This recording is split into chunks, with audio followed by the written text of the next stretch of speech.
Shalom peuple de Dieu, partout où vous vous retrouvez, que la grâce et la paix du Seigneur soient votre partage. Nous venons aussi à travers ces séquences vous parler de ces grands événements qui est en actualité, un événement qui bénit le peuple de Dieu, dénommé Horeb. Horeb, en fait, c'est une vision que notre Père a reçue depuis l'année 2000 ans. Son Dieu lui a parlé, notre Père Alain Ting Wim, son Dieu lui a parlé d'un programme qu'il devait faire annuellement, parce qu'Horeb pour nous, ce n'est pas seulement un événement que nous devons faire, mais c'est une obligation parce que son Dieu lui a dit de le faire, que nous devons le faire chaque année. Je m'en souviens encore l'année 2020 où nous étions confinés, mais après même le confinement, on a fait l'Horeb parce que c'est quelque chose d'obligation que son Dieu lui a dit. Alors, par la grâce de Dieu, cette année, nous réalisons le 24e édition. Nous sommes dans la 24e édition de ces programmes, de ces événements, de ces visions que Dieu a données à notre Père depuis l'an 2000. Vous direz 2024 et 2022. Donc, le rêve a commencé depuis 2002 et cette année, nous comptons 2024. Nous sommes dans l'année 2026, dans l'année 2026. Par la grâce de Dieu, nous voulons expliquer un peu le rêve. Le rêve, c'est une vision que Dieu a parlé à son serviteur, c'est bien. Mais dans le passage où le test est clé, le test de base pour cet événement, c'est Deutéronome chapitre 4, le verset 10.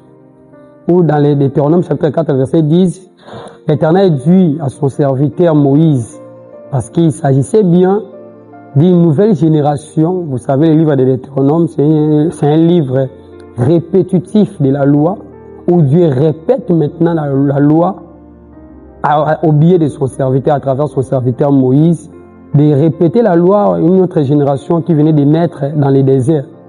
Et dans Deutéronome chapitre 4, verset 10, Moïse dit, « Souviens-toi du jour où tu te présentas devant l'Éternel à Horeb, dont l'Éternel me dit, ensemble auprès de moi, mon peuple, c'est d'abord le peuple de Dieu, que je vais les faire entendre mes paroles, afin qu'eux aussi puissent le parler à leurs enfants. » Alors, ces paroles-là, c'est la loi de Dieu, la parole de Dieu que les peuples ont reçue dans Horeb, dans la montagne d'Horeb, qui est parmi les montagnes dans le Sinaï, et là où ils ont reçu la parole pure de Dieu, la loi de Dieu, la parole de Dieu. Et bien aimé dans le Seigneur, pour nous Horeb, c'est un moment d'enseignement pour l'enseignement, comme je vais bientôt l'expliquer, qu'il y a 4 clés, 4 socles, qui sont comme des piliers importants pour ce programme. Nous avons d'abord l'enseignement comme première clé, premier pilier comme premier socle. L'enseignement reste le socle de l'Horeb parce que Dieu a assemblé d'abord son peuple pour un seul but, de leur faire parler. Quand Dieu ensemble toujours son peuple, il les fait assembler pour un seul but, un seul objectif, de leur parler parce que dans la parole de Dieu, quand Dieu parle, dans sa parole, il y a la vie, il y a la solution, il y a tout. Et deuxième clé, ou deuxième pilier pour Horeb, nous avons l'adoration. Un peuple qui a entendu la parole de Dieu, un peuple qui est enseigné, c'est un peuple qui a la facilité d'adorer Dieu. Et Horeb, nous adorons aussi Dieu. Et vous verrez que même dans nos images, nous vous montrons comment nous passons de bons moments d'adoration. Nous adorons Dieu parce que c'est ça les clés ou le socle pour Horeb.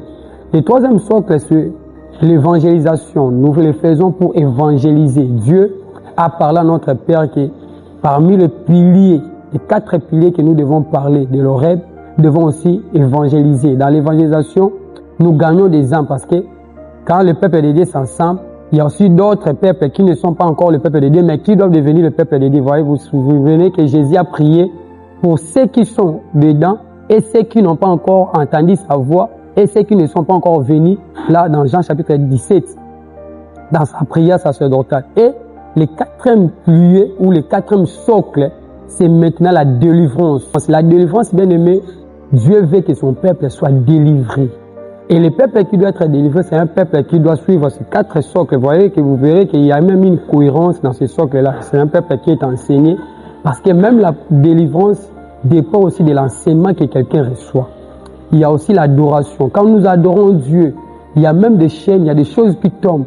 Et vous verrez qu'il y a plusieurs témoignages qui se donnent, qui se font chaque dimanche. Et nous recevons de partout, les gens nous appellent pour témoigner même ceux qui nous suivent en ligne, sont vraiment bénis. Et pour cette année encore, bien aimé, nous avons une édition notre édition avait commencé le lundi 8 juin et nous finirons le dimanche 5 juillet. Et nous sommes déjà dans la 3e semaine. Aujourd'hui, ce dimanche a été le début de la 3e semaine. Nous vous convions de partout de venir participer dans ces programmes. Et vous qui sont même en étranger, vous pouvez même nous suivre en ligne dans notre chaîne au bas de l'écran. Jérusalem, Église Jérusalem, Inzazi, Cité de paix. C'est vraiment des moments forts qui nous bénissent. Nous nous réunissons chaque jour du lundi au vendredi, sauf le samedi. Du lundi au vendredi, nous nous réunissons à partir de 16h30 à 20h juste, sans dépasser même une minute. 20h pile, nous finissons. Et demain, déjà, nous serons encore bénis avec un homme de Dieu qui nous a bénis aujourd'hui, le dimanche, le révérend Josué Mabika. C'est un homme qui nous a bénis vraiment avec un sous-thème qui a béni encore et qui nous bénira encore demain, les signes de la manifestation de la gloire de Dieu dans ta vie. Que Dieu nous bénisse.